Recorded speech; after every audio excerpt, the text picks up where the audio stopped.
Hello, my dear friends. How are you doing? Hope you are having an amazing day and not having to deal with drama. Ready for new stories I have for you today? Let's go to the first one. And don't forget to listen to the end of the story, guys, to hear my insights. Enjoy the stories, and don't forget to like and subscribe. And of course, don't forget to leave a comment. My sister Claire, 28, has always had a flair for the dramatic and an insatiable taste for the finer things in life. Even as kids, she had expensive tastes and a tendency to live beyond her means.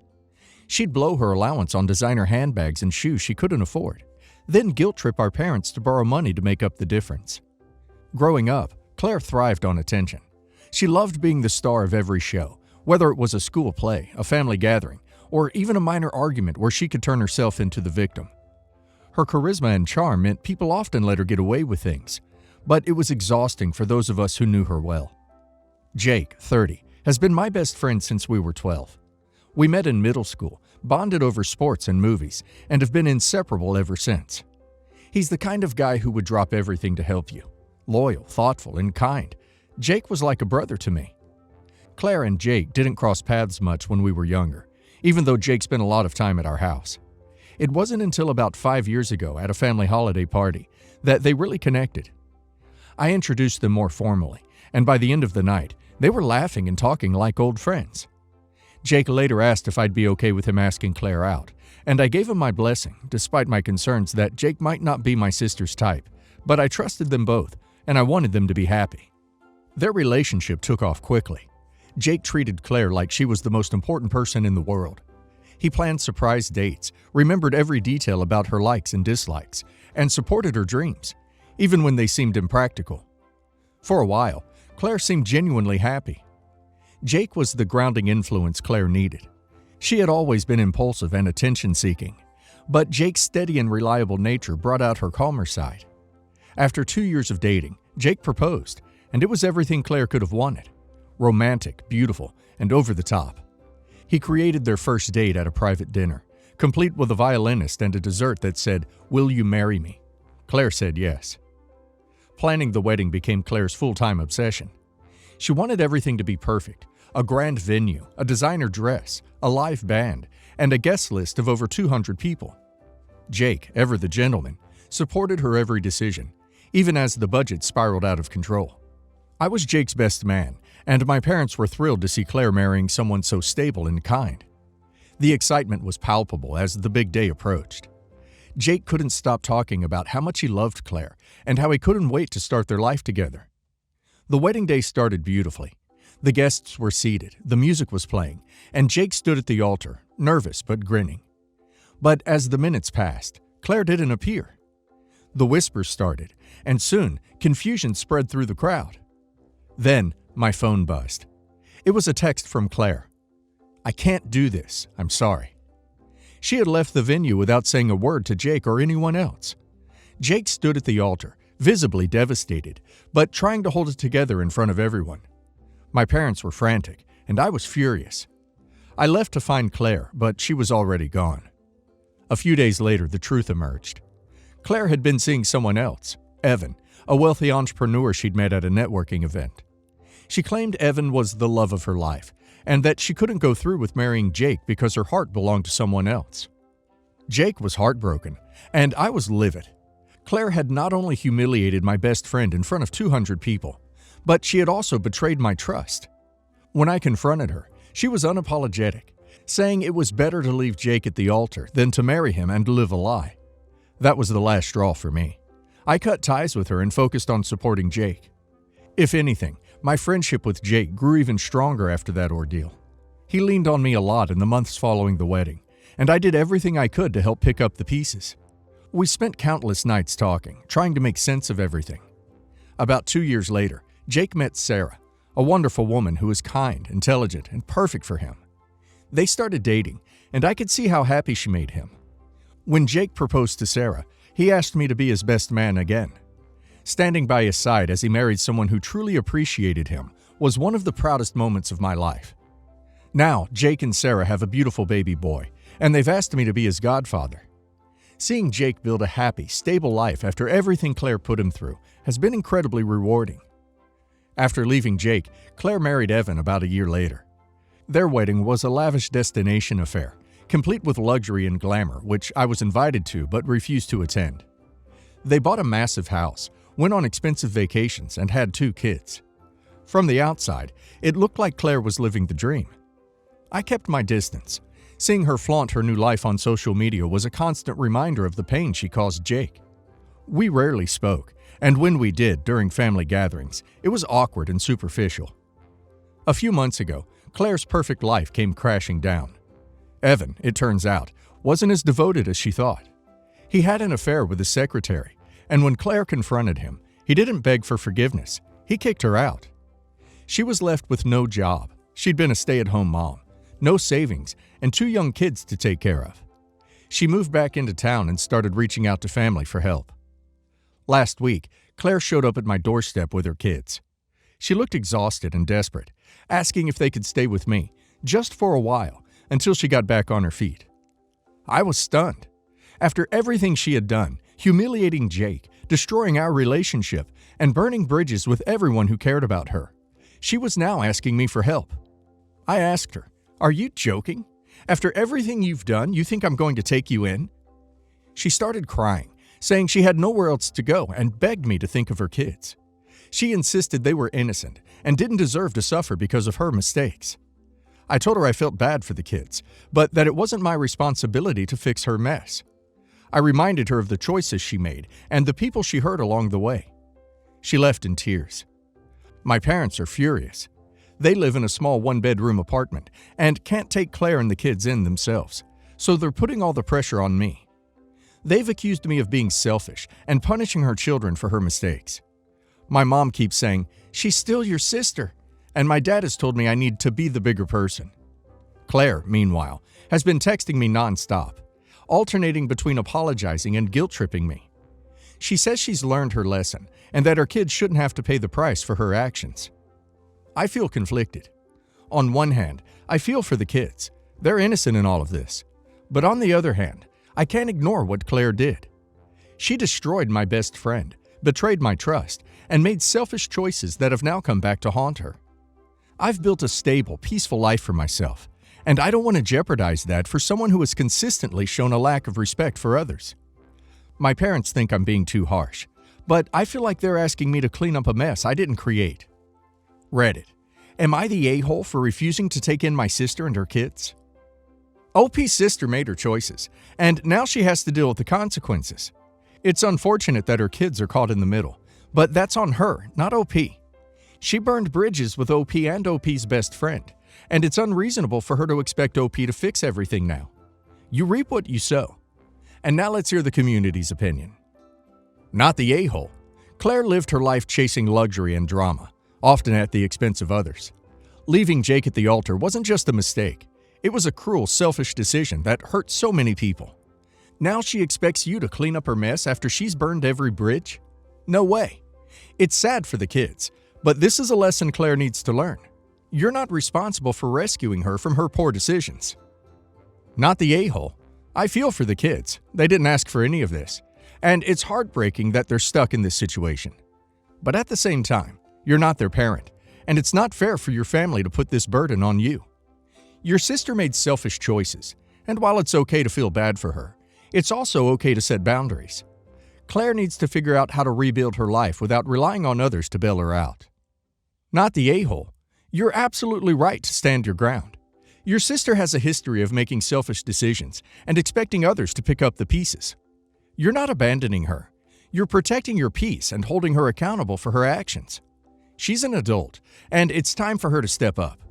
The kids are innocent, but their well-being is her responsibility, not yours. Stay strong.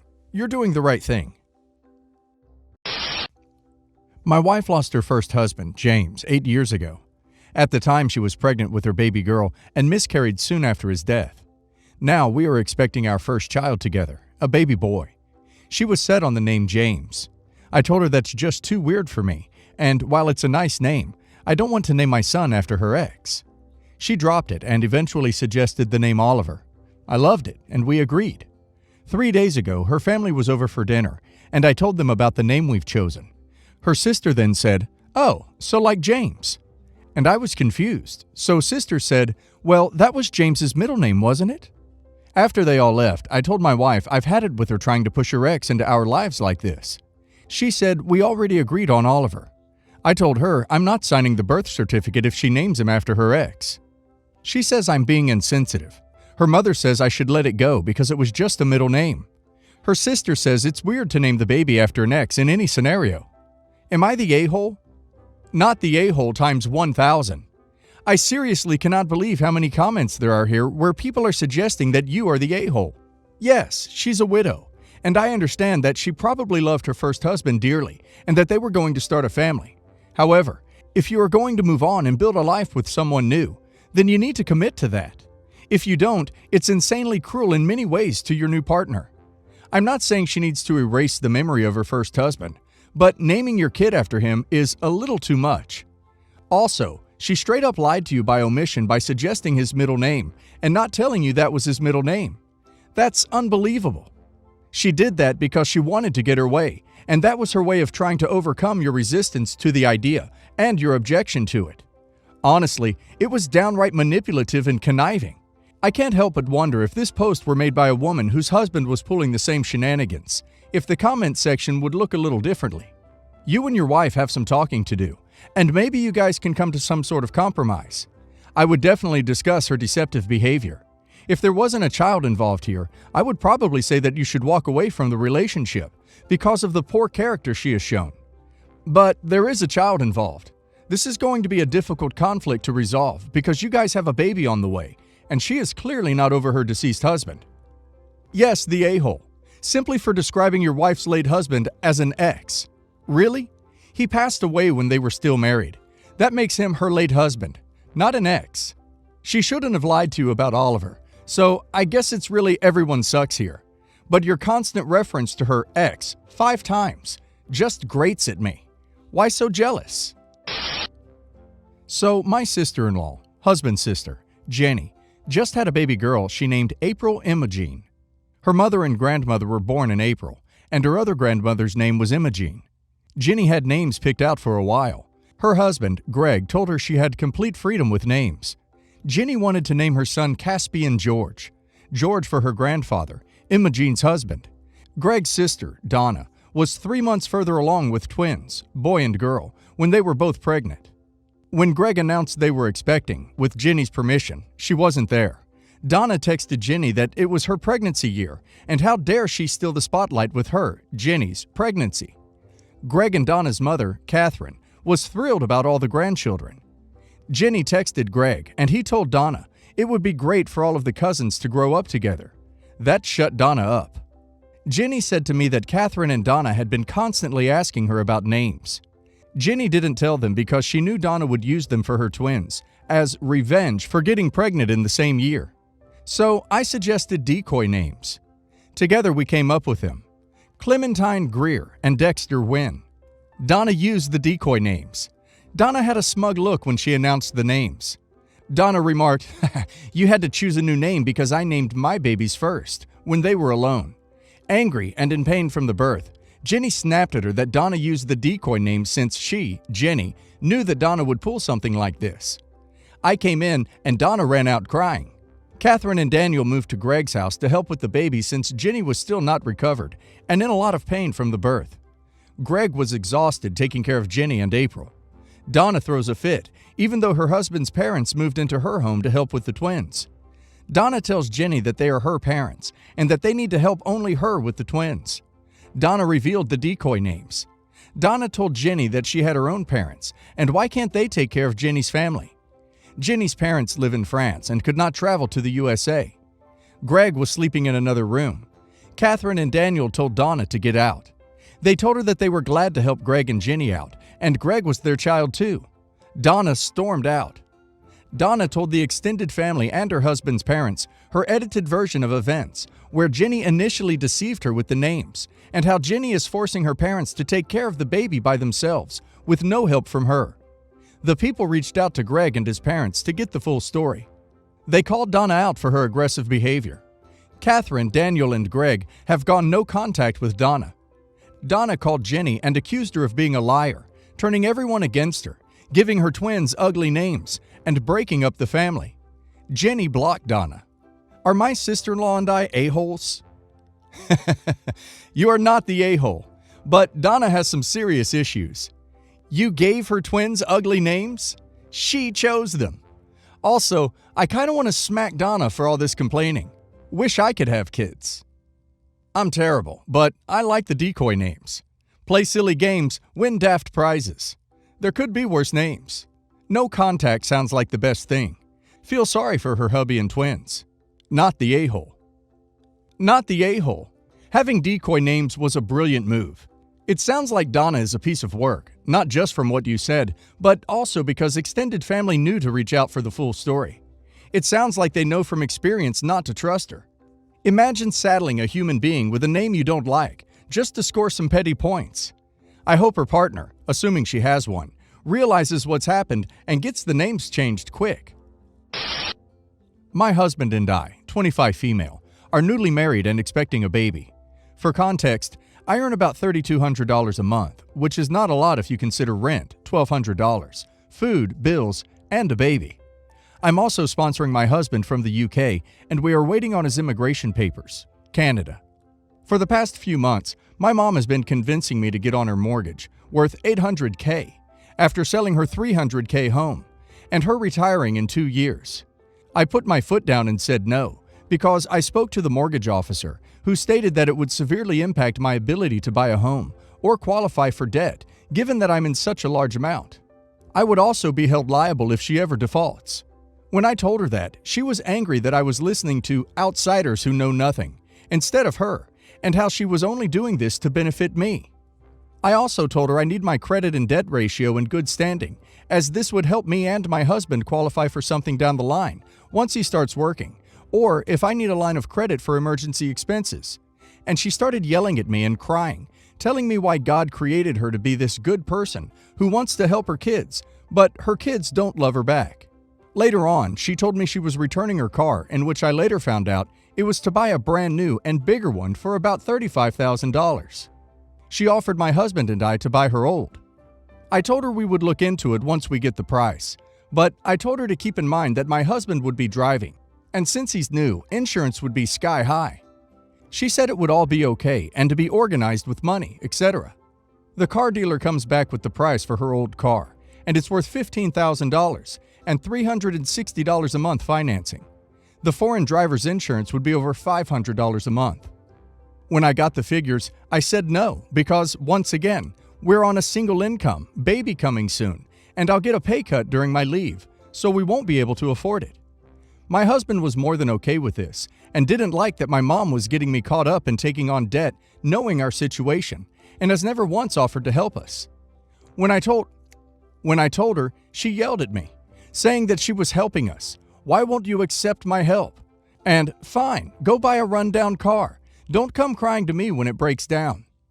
I also told her that things are getting expensive and I need to save money.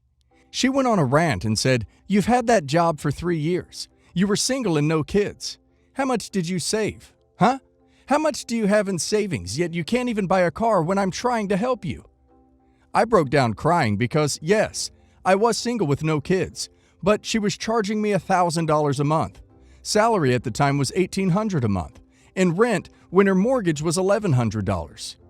I paid the internet, hydro, gas, and my credit card and food. She only shopped for food for herself and boyfriend, so I never had much left.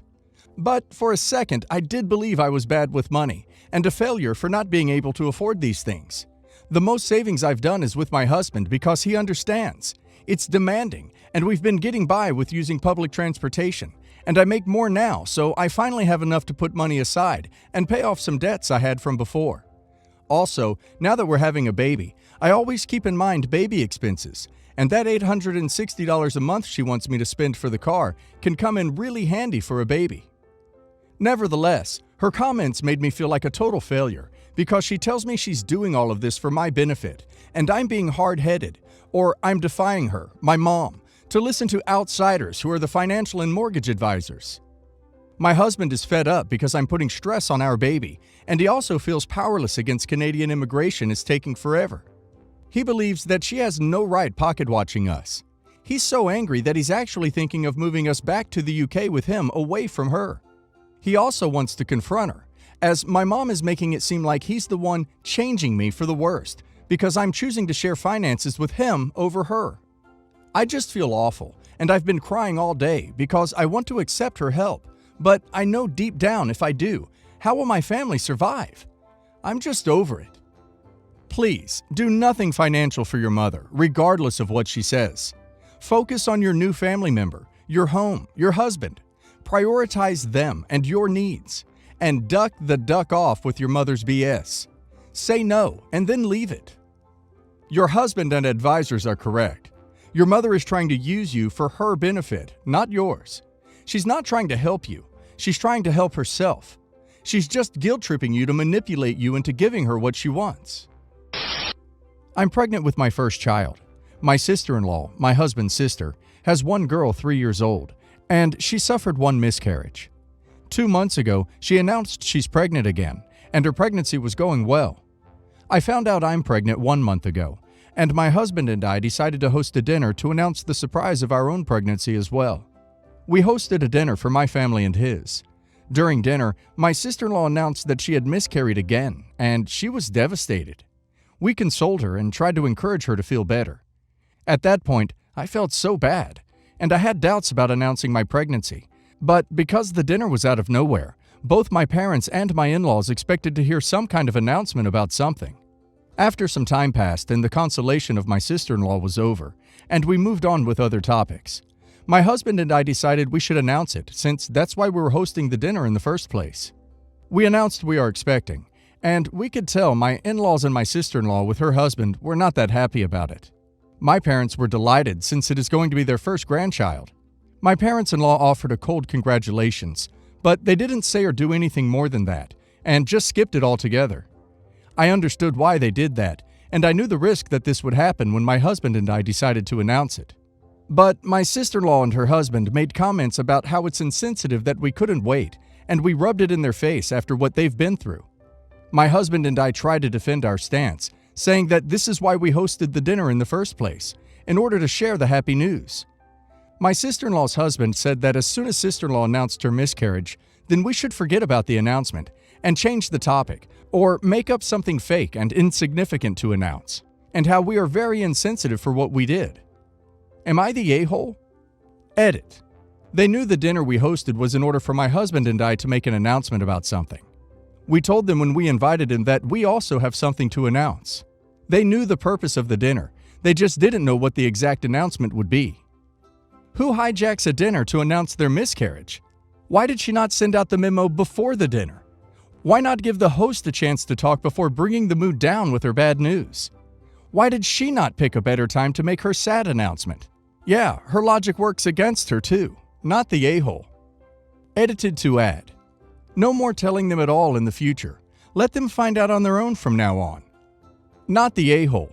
It's not your fault that they chose your dinner that you had solely for the purpose of making your announcement, to make their announcement about the miscarriage.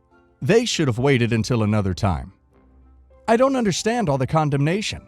I've had several miscarriages myself and wouldn't have ever A. announced one at a dinner party, and B. witched out another pregnant woman out of jealousy. Since when is it okay to verbally attack a pregnant woman? And it was your event, undertaken for a specific reason, that they chose to hijack. It seems some people are expecting a level of consideration from you way over what you received yourself, and what they'd give themselves. Not the a-hole. Backstory. I, 25 female, have 4 sisters aging from 21 to 33 years old. While my younger sisters, Amy, 21, and Kinsey, 23, are awesome and super supportive and helpful, my 2 older sisters, Leah, 28, and Sam, 33, are up for debate, having caused nothing but stress and mental exhaustion since day 1 of my engagement. When I announced my bridal party, which included all my sisters as bridesmaids and my childhood friend as my maid of honor, Leah got super pouty, and Sam started arguing with me and finding flaws in all mine and my fiance's decisions. It got worse as I took the entire wedding party and our mom dress shopping. After 2 salons and 10 dresses, I found my dress. However, Leah decided as I was changing back into street clothes that she would be trying on dresses herself. None of us knew where she went until she came walking out in what was my second choice. She smirked at me and immediately commented on how she knew she looked skinnier and better in it. For reference, yes, she is extremely thin, about 140 pounds at 5'7", and dainty, but I myself weigh 145 pounds at 5'11", with more muscle due to club volleyball. I was so frustrated with her. Having grown up with an overachieving family, it was nice to have time where I actually had everyone's attention on me. Sam didn't look fazed. She actually took pictures of Leah and commented on how pretty she was. Kinsey and Amy were fuming. If anyone is from the South, they know a South mama's wrath. Leah invoked it. Our mom ripped her a new one. In order to save money, my fiance and I chose to have friends, family, and ourselves do as much DIY and participate in bringing the wedding together instead of hiring a lot of vendors. Sam and Leah hate this. They both whine about how they want princess and expensive things, telling us we are doing it wrong. Fiance and I aren't materialistic. Both of us want to invite our family and friends to celebrate our happiness. It doesn't have to be extravagant, just special. When I tell them this, both of them always roll their eyes. Leah has made a couple remarks about how fiance could do better than me, but I'm brushing it off due to all her pettiness. But should I read into those more? Our photographer and baker are high school friends of my fiance, who messaged him 2 nights ago asking if he knew why Sam was going around saying the wedding was postponed due to fiance getting cold feet. He was furious when he heard this. He called all his friends who were helping, and I called mine to reassure them nothing was wrong and the date was still set. When I told my parents, Mom was furious. However, Dad just told me to calm down, and it was probably a misunderstanding. Leah and Sam both played dumb and acted like I was accusing them of something they didn't do, which made our dad even angrier, and Sam's bratty husband got involved. It feels like my bridal party is trying to sabotage me. I just don't want them to ruin a day meant to celebrate a new chapter in my life. Am I the a-hole for wanting 2 of my sisters not to come? Not the a-hole. You have every right to only invite the people who you want to have at your wedding. At the very least, I'd remove them from the wedding party, if not the whole wedding, for their terrible behavior. You'll likely get blowback from your family for doing that, though, but I think you're justified in not wanting them around.